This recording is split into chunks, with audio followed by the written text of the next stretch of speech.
the last time we were here, I went to chapter 31, and we talked about the actual headlines on mine are Job's integrity.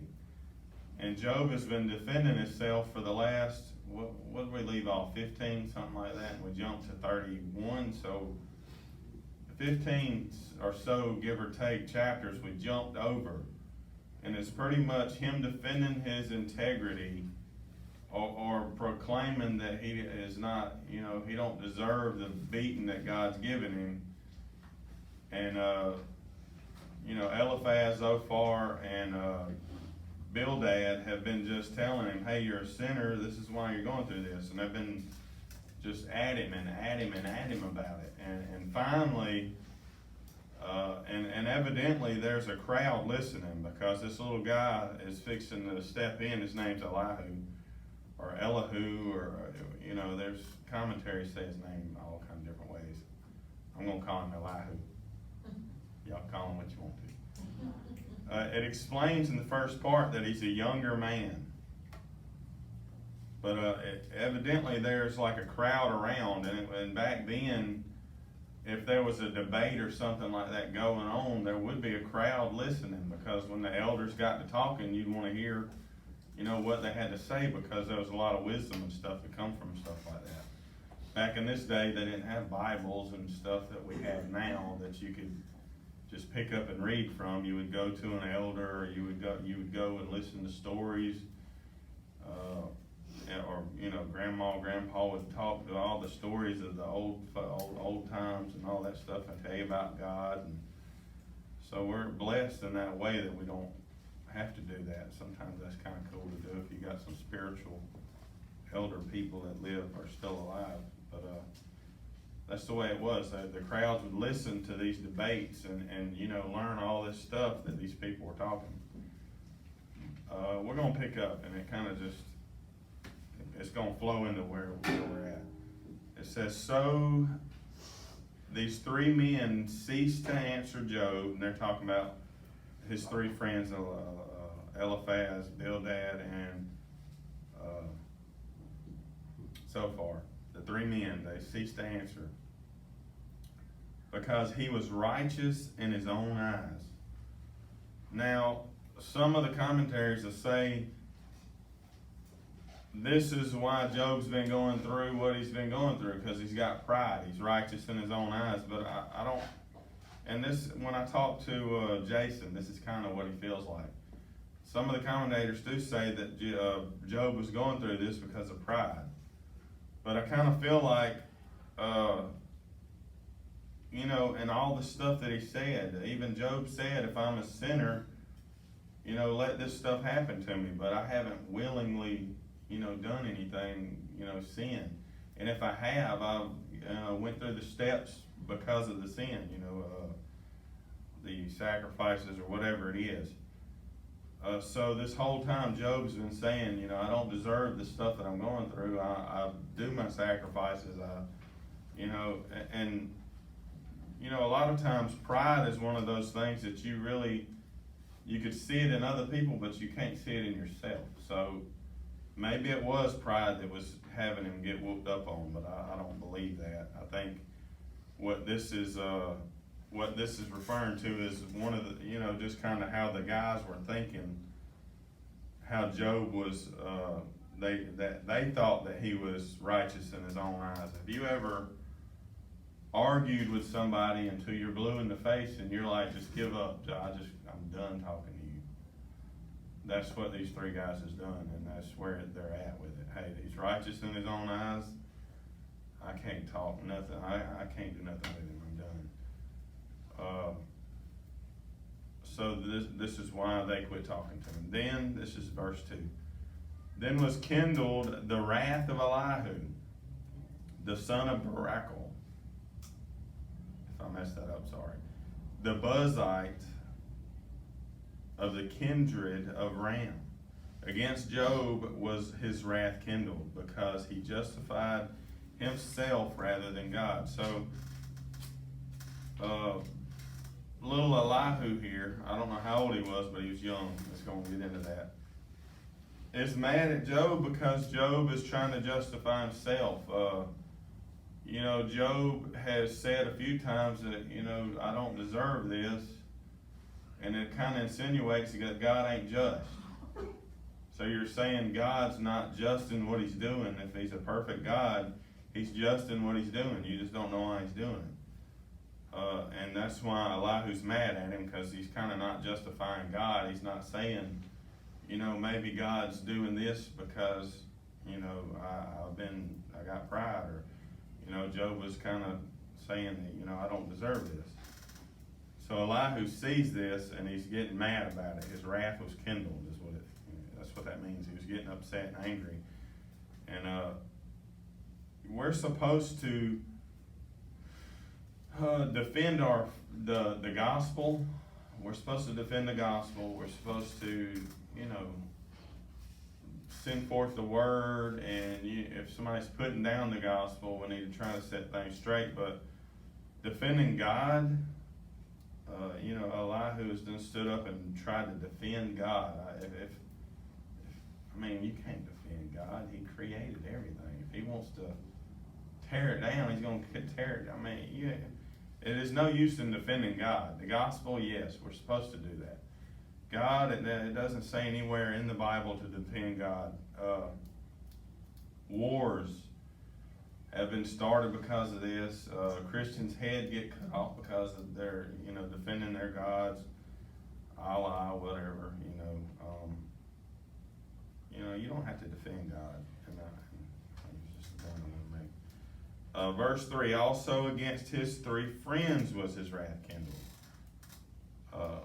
He was even mad at the 3 friends because they had found no answer and yet had condemned Job. So he's mad at the 3 friends for giving Job a hard time and saying he was a sinner when they didn't have proof. They condemned him, but they didn't find any answer. They didn't get Job to fess up. And I think of it as, if you've ever been interrogated by the police and you're sitting in there and they're saying, you did it, that's what I feel like his friends were doing, trying to get a confession out of him. So he's mad because they didn't even get a confession out of Job. And he's been watching this. It explains, but could you imagine sitting there? I don't know how long it was. We know it was weeks, but potentially it was months. Elihu has been watching this debate for months. Do they go home and come back? Or, I wonder how that worked. Did they just nonstop talk on the dunghill? Nobody went home and took a bath and regrouped? Or that's just cool. It's just weird to think about. That blows my mind. So he's mad at 3 friends. Verse 4. Now Elihu had waited till Job had spoken, because they were elder than he. Now Elihu had waited till Job had spoken, because he was elder than he. That don't make sense, but Elihu, back then, is what happened is the elders would speak first. We even seen that when Christ was, they brought in the woman to be stoned, and they said, I can't remember how the story goes, but the elder talked first, and that was why. So it was oldest to youngest. So this young man, and I know how he feels. We'll get a little further and I'll explain it. But he didn't talk yet because the older people were talking, and it was not right. It ain't like the generation now, the young people just jump in front of everybody and want to talk. Back then, you wouldn't do that. Verse 5, when Elihu saw that there was no answer in the mouth of these 3 men, then his wrath was kindled. That just means he got mad when he finally seen there wasn't nothing getting done. Verse 6, and Elihu, the son of Barachel, and the Buzite, answered and said, I am young, and ye are very old. Wherefore I was afraid, and durst not show you my opinion. So there was the answer to what we were just talking about. They were older. I dare not jump in front of the old folks and try to talk. Interesting thing though, it says he was a Buzzite. So y'all heard the story of, you probably ain't heard it. It's in Genesis, if I'm mistaken.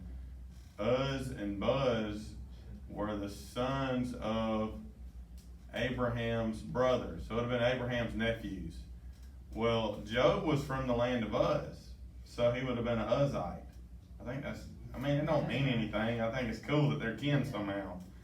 Elihu was from the land of Buz, which was a Buzite. That was Abraham's nephew's regions. That's another reason they think this was around the patriarch time written. I just thought that was interesting. So he dare not speak up because they were young, and he was young and they were old. Verse 7, I said, days should speak of multitude, and years should teach wisdom. He's talking about the older people. Again, you got to remember this is poetry, so it's going to say things over and over. Days should speak of wisdom. The older people should speak of wisdom, and the multitude of years. The older folks are going to speak of wisdom. 8, but there is a spirit in man, and the inspiration of the Almighty giveth understanding.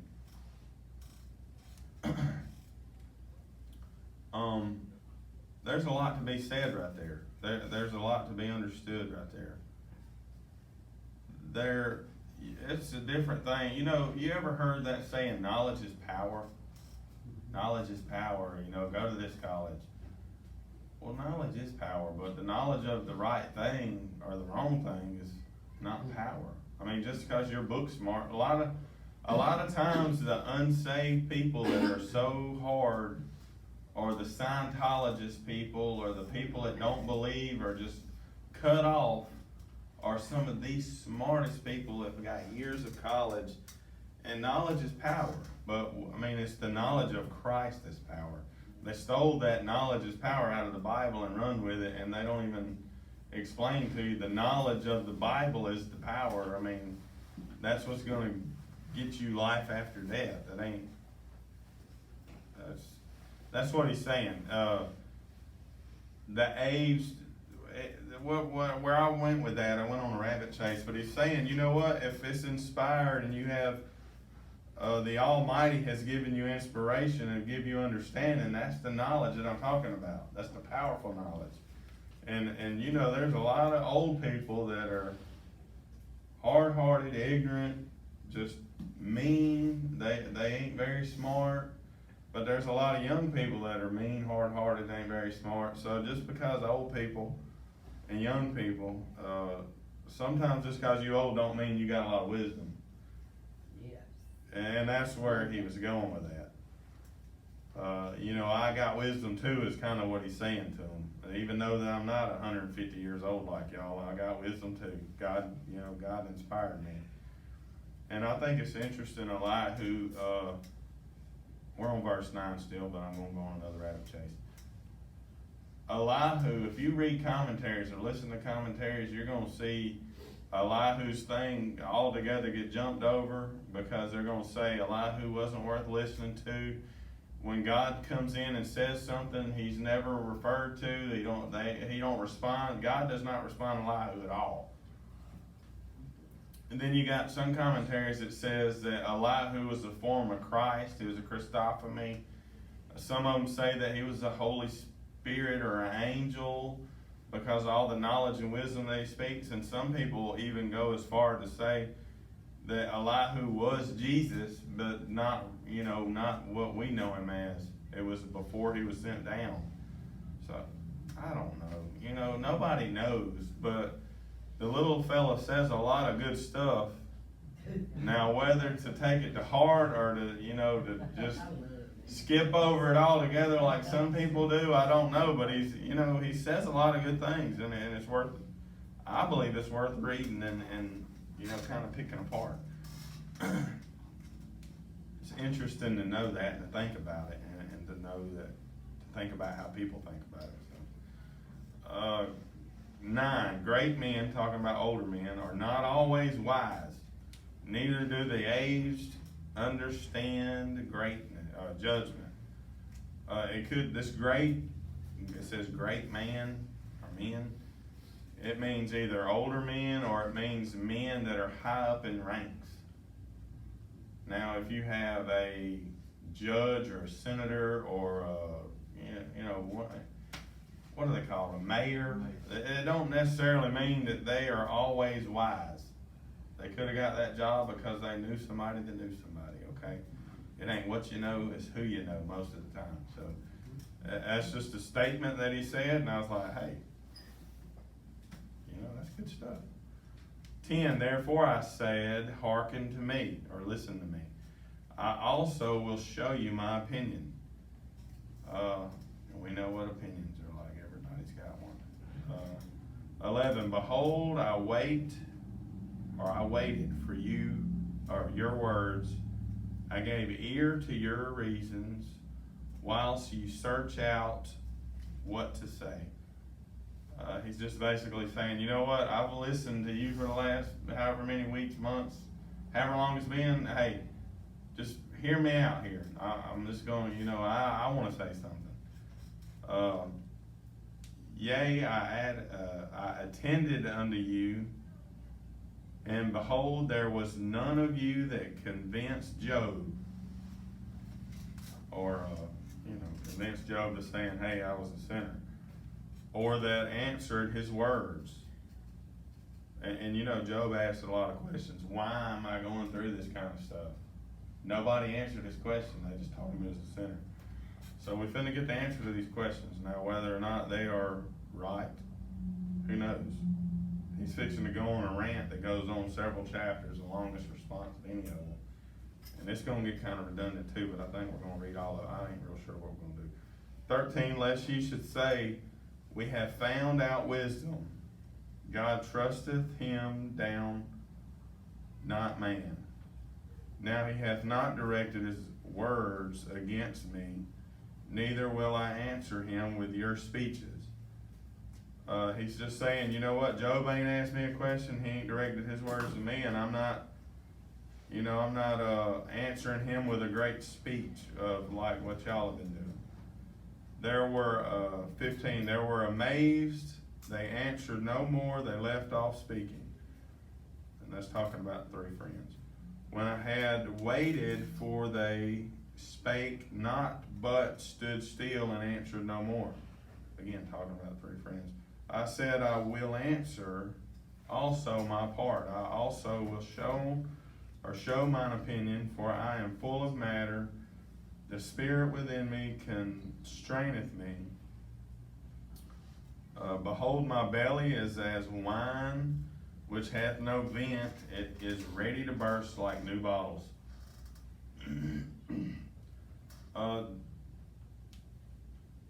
Poetry. You gotta remember the poetry. So you're gonna say things repetitively.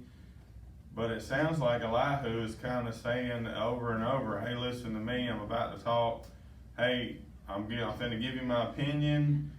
And this last verse, this 19, this happens to me regularly. I'm going to explain this whole little thing. It says, my belly is as wine, which has no vent. It is ready to burst like new wine bottles. In those days, they would make wine in intestines of animals. They would tie off one end, pour the stuff in there, and they would tie off the other end and let it ferment and do its thing. So when you started off, it might have been like this big, but once it got done, it would be huge and hard because it would have air, it would expand, wine expands. But there ain't no vent like in what winemakers do now. They put like the little water valve thing and it vents.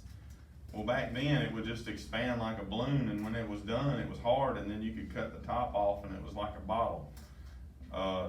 Jesus actually talked about this. He said you can't put new wine into old wine skins, and that's what he's talking about. You can't go in and pour new wine in a dried up wine skin because it's going to expand and bust. It ain't malleable like it was when you started. It don't stretch like it used to. But he's saying, I'm like this new bottle of wine. he's talking about is ready to drink is huge, and when you pop it open, it's gonna be like, psh. He's like, I am ready to bust. I have to say something. And I get like that sometimes. Yes. Verse 20. I will speak that I may be refreshed. I will open my lips and answer. Let me not, I pray you, accept any man's person, neither let me give flattering titles unto man.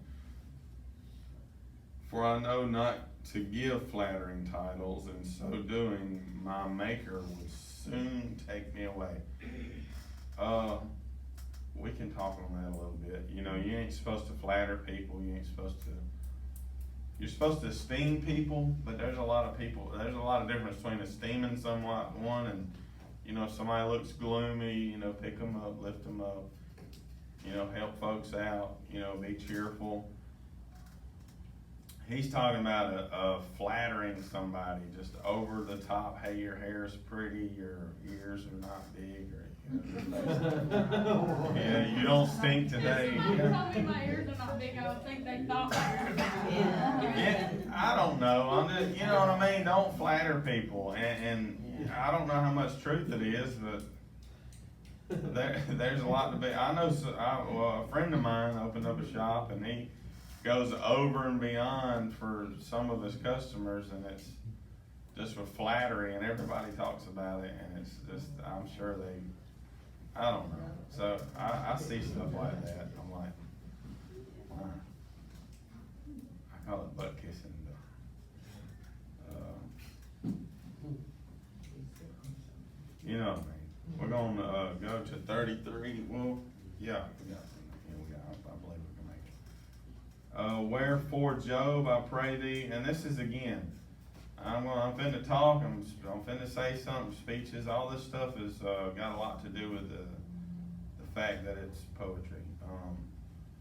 And hearken to all my words, behold, now I have opened my mouth, my tongue is spoken in my mouth, my words shall be of uprightness, of uprightness of my heart, my lips shall utter knowledge clearly, the Spirit of God hath made me, and the breath of the Almighty hath given me life. He's just trying to, you know, saying, hey, it ain't gonna be my words, it's gonna be his words.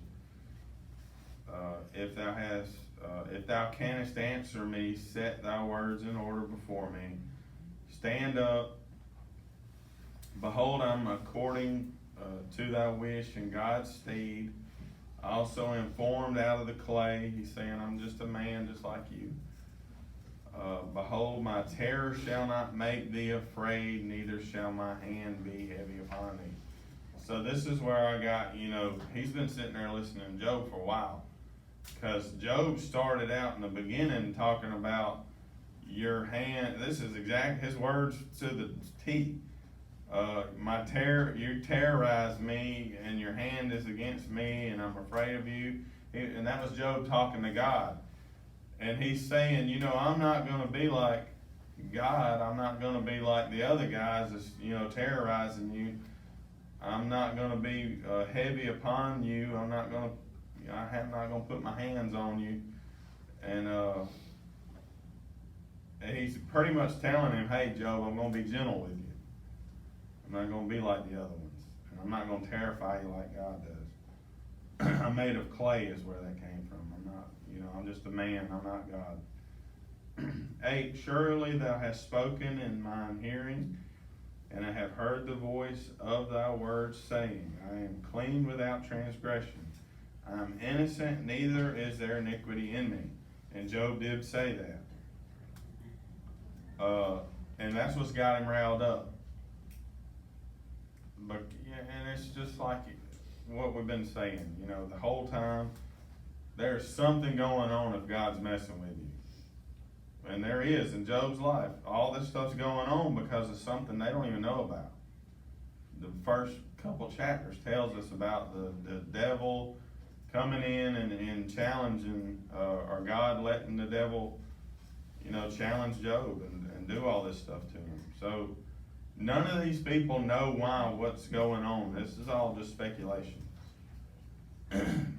But this whole thing, you know, Job feels like this. I'm clean without transgression. I'm innocent. Neither is there iniquity in me. And that's willing sin. There's sins of omission, sins of commission. There's gonna be sin in your life that you don't realize what you're doing. Right. It's just part of it. But, you know, there's sins that you know better to do and you still do it. Those are the sins. That's what Job's saying.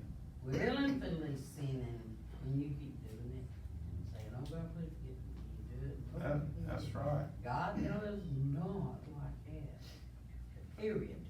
That's what, I'm sure even back then we are like we are now. Yeah. We'll go in, we'll go to the altar, we'll pray to God, hey, Yeah. you know, I repent for doing what I'm doing. You know, help me not to do this no more, and you end up doing it again. So Job is one of those men that actually is not transgressed against God with willing sin. And that's what Job is standing firm on. I haven't done any of this. And even Job said, you know, if I've sinned in my mother's womb, am I paying for that? Is that what I'm paying for? Am I sin for doing something when I was a kid? Is that why you're punishing me? But that's the whole reason that Elihu's done got his wrath all kindled. 10, behold, he findeth occasion against me. He counteth me for his enemy. And this is still repeating what Job has said to God. He putteth my feet in stocks, he marketh all my paths. That was just quoting what Job has said to God. This is what got Elihu's wrath all kindled up. 12, behold, in this thou art not just. Okay, Elihu just said, hey, and all this stuff that I just said, you can't go around saying that God is punishing you without transgression, because God is going to be perfect in everything that he does. If you're getting beat on, it's because you deserve it. Or he's fixing to break into this whole thing. Maybe you don't deserve it, is what he's fixing to get into. Maybe he's keeping you from doing it later, is what he's going to start saying. So this is what's got him all riled up. Because you are not just. I will answer thee that God is greater than man. That's still in verse 12. Why dost thou strive against him? And he's thinking he's against God because of some of the stuff he said. He don't deserve what he's getting. For he giveth not account of any of his matters. That's a good one right there. Sometimes it ain't for you to know what God's doing. It ain't for you to understand why he's doing what he's doing. He ain't gonna tell you why he's doing what he's doing. He's not gonna give an account of what he's doing. And he's greater than man, so let him do whatever he's doing. For God, 14, for God speaketh once, yea, twice, yet unto man perceive not. He's saying even if he spoke to you 2 times, you wouldn't understand it. 15, in a dream and a vision of night, when deep sleep falleth upon men, and slumbering upon the bed, then he opened the ears of men, and sealeth their instructions. Now, I don't know how many of y'all woke up with just random things on your mind, but it's probably God talking to you, especially if it's of the kingdom type stuff.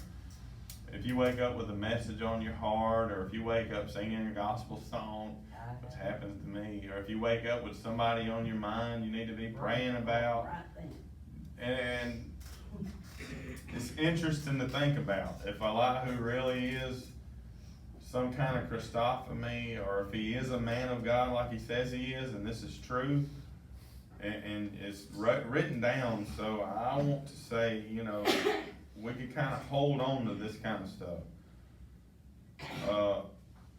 He's saying right here is what he said, is God comes to you in your sleep and talks to you. He opens your ears, and then he seals up his instructions, just like putting stuff into an envelope, sealing it. Then you're going to be able to understand God in your sleep. And there's even New Testament scriptures talking about the older men are gonna dream dreams and the younger men are gonna have visions. There's all kinds of scripture on God talking to people while they're sleeping. So this kind of lines up with the rest of the Bible. So, 17, that he may withdraw man from his purpose and hide pride from man. He keepeth back his soul from the pit and his life from perishing by the sword. He gives you instructions while you're sleeping that you may not let pride rule your life. That's his purpose for that. And you know, and this keeping you from the pit thing is kind of neat too. Let's keep going. He is chastened also with pain upon his bed, and the multitude of his bones with strong pain, so that his life abhorreth bread, and his soul dainty meat. His flesh is consumed away, that it cannot be seen, and his bones that were not seen stick out. He's probably looking at Job and seeing how rough he's starting to look. And it's an interesting fact that he's saying, you know, I can see your bones sticking out, I can see your flesh, you know, kind of consumed away, and, you know, got all these bulls on you. It was more than likely a fact that Job was a heavyset man. It said that he was columns of fat on his leg and fat in his face, and it was describing Job in the first, I think it was 13 or something like that. It was somewhere in the 13, 16, I can't remember. I went back and looked at it, I'm like, wow. But if you think about it, Job was rich, had all these animals, had all these workers. I mean, he didn't really have to do much, so there's a good chance that he was heavyset. I think that's just neat to think about. It had nothing to do with this when I found that, but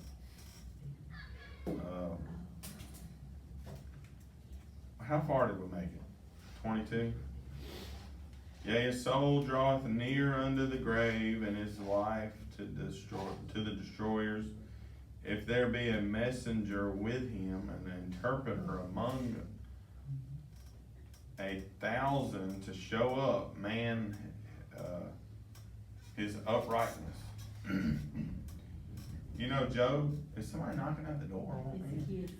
They up there doing something, I don't know. And this passage right here in 22, if you pay attention, you know, Job was calling for a mediator. In previous,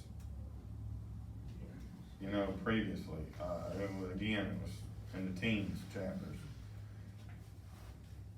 Listen to what he's saying. If you've been calling out for a message,